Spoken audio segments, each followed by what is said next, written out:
like yun nga, mga lumalabas sa gobyerno, yan. So all I can say is ano yun, aanin mo naman yung riches in this world if you lose your own soul, di po ba? So anin mo yung all those cars and all those big houses and savings and travels, lahat ng luho, kung pagdating ng araw you lose your soul, di po ba? Yun lang.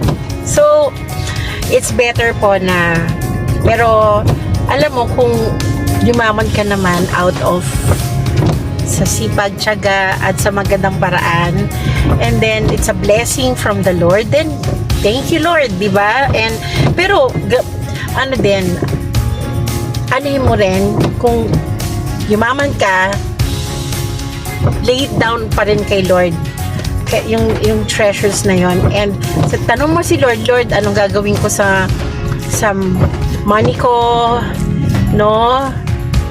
Palit ka pa rin kung ano yung, hindi yung puro sa sarili, di ba? Puro sa sarili, sa kaya nga talagang selfish talaga nature natin, selfish. Pero if you will use it for God's kingdom, syempre hindi naman lahat, syempre meron ka rin pangangailangan, pero if you use it wisely for God's kingdom, di ba?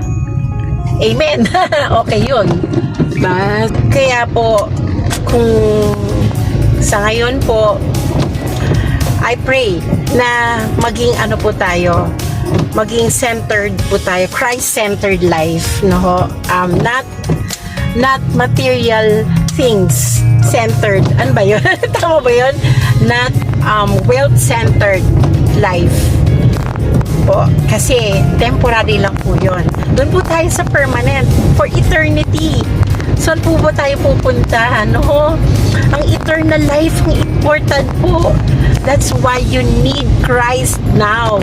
You need Jesus in your life now. Eh, nagsisimba naman ako, Peach. Ano pa nga ako nag-donate pa ako sa mga charities. Tandaan niyo po, unahin po muna natin yung faith natin kay Lord, wag yung good works. Okay po?